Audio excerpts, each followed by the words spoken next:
Bonjour, cette présentation s'intéresse aux structures conditionnelles de un programme en langage C.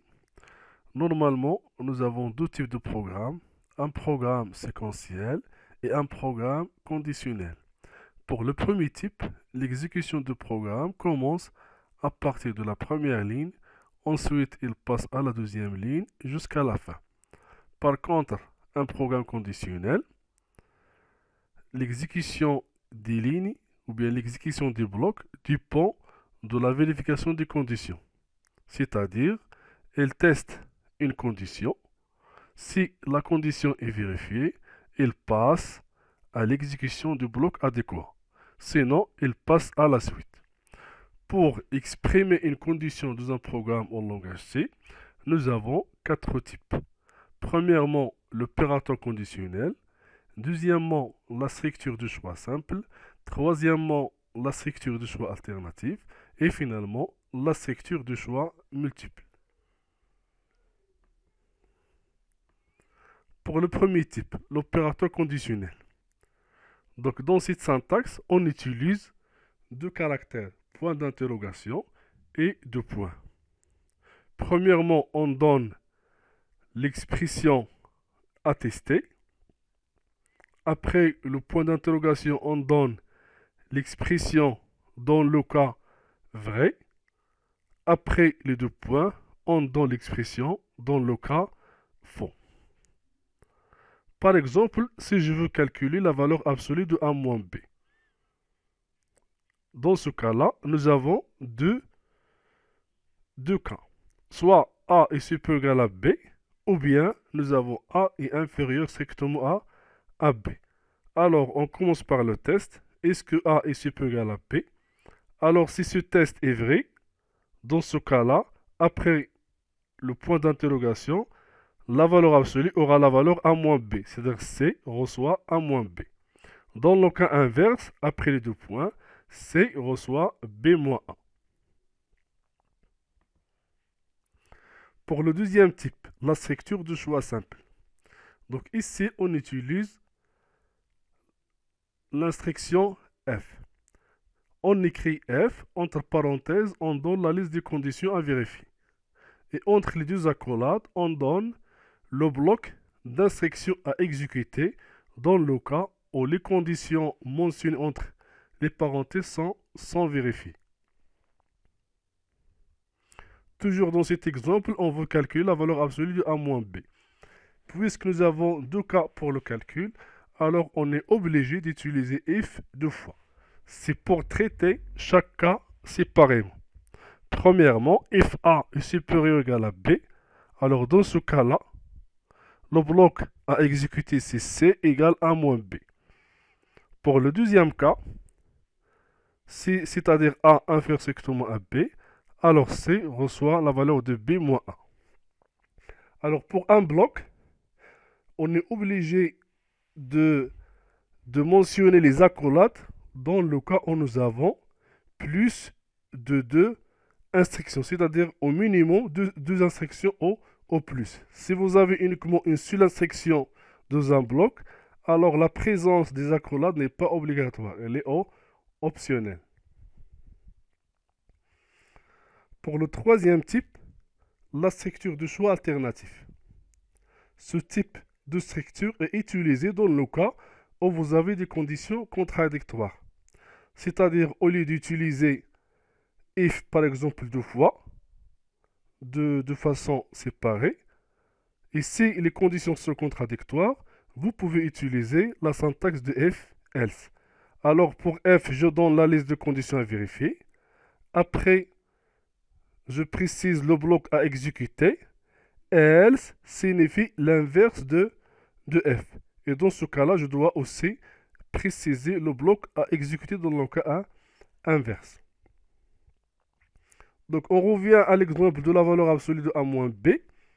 Alors, dans la structure de choix simple, nous avons utilisé deux fois if. C'est-à-dire, on a traité le cas de A est supérieur ou égal à B et on a traité le cas de A est inférieur strictement à B. Dans cette situation, nous avons la deuxième condition et l'inverse de la première. alors on peut utiliser la structure du choix alternatif. Si pour cela nous avons écrit if A est supérieur ou égal à B, alors C reçoit A moins B. Else marque l'inverse de la condition, c'est-à-dire A inférieur strictement à B. Dans ce cas-là, C reçoit B moins A. Pour le dernier type, c'est la structure du choix multiple. Alors, cette structure est utilisée dans le cas où vous avez plusieurs valeurs d'égalité. C'est-à-dire, au lieu d'écrire if variable égale valeur 1, if variable égale valeur 2, if variable égale valeur 3, donc au lieu d'avoir plusieurs fois if dans le cas de plusieurs valeurs d'égalité, alors c'est mieux de regrouper le tout en utilisant la structure du choix multiple. Donc on écrit switch variable ou bien une expression entre parenthèses et ici on donne la liste des valeurs. Si la variable égale la valeur 1, c'est-à-dire le contenu de la variable égale la valeur 1, qu'est-ce qu'elle va faire? Si le contenu de la variable égale la valeur 2, qu'est-ce qu'elle va faire? Autrement, qu'est-ce qu'elle va faire? Et ici, on a ajouté la fonction break. Ça, c'est pour sortir immédiatement de ce bloc si une condition est vérifiée. Donc, ce n'est pas la peine de continuer. Dans cet exemple, je veux tester est-ce que K est un diviseur de n.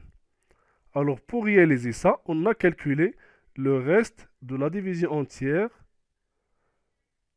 de n modulo K et le résultat est stocké dans R. Alors, pour R, nous avons deux valeurs, soit 0, soit 1. Donc, c'est pour cela ici, j'ai écrit switch R égale à 0.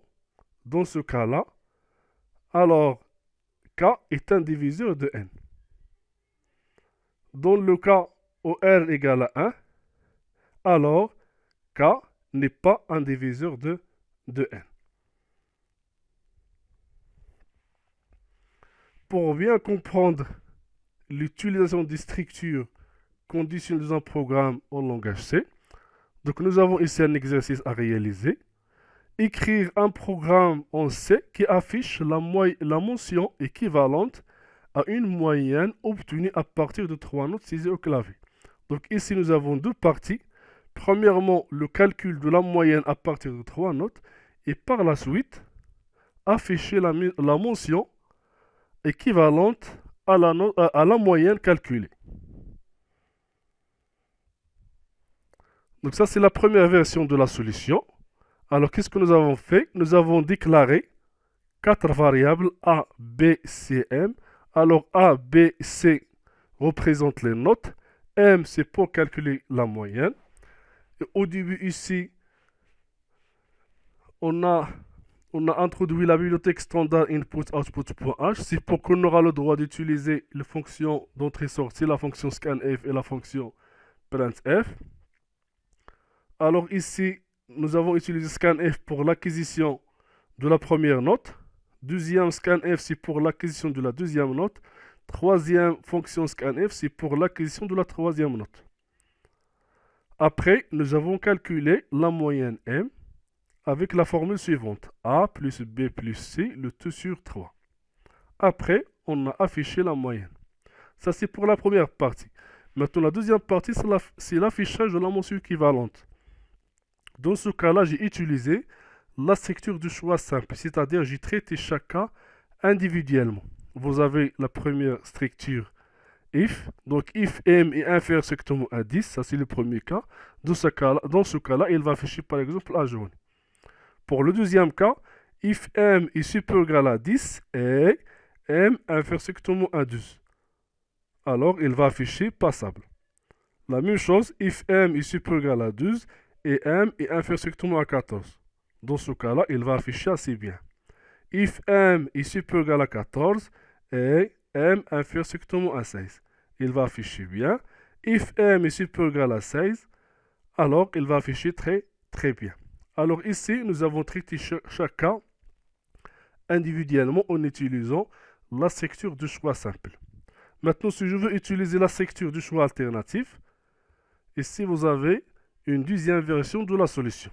Donc après l'acquisition des entrées, c'est-à-dire les trois notes A, B, C, et le calcul de la moyenne et l'affichage de la moyenne.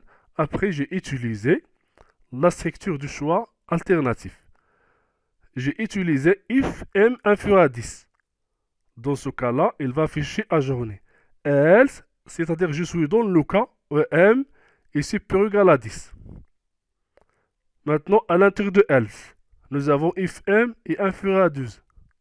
Alors, ça signifie quoi? Que m est supérieur ou égal à 10 et m est inférieur à 12. Alors, il va afficher passable. Else, c'est pour else signifie que m est supérieur ou égal à 12. S'il est inférieur à 14, il va afficher assez bien. Else, ça c'est pour marquer que m est supérieur ou égal à 14. S'il est inférieur à 16, il va afficher bien. Else, c'est dans le cas où m est supérieur ou égal à 16, il va afficher très bien.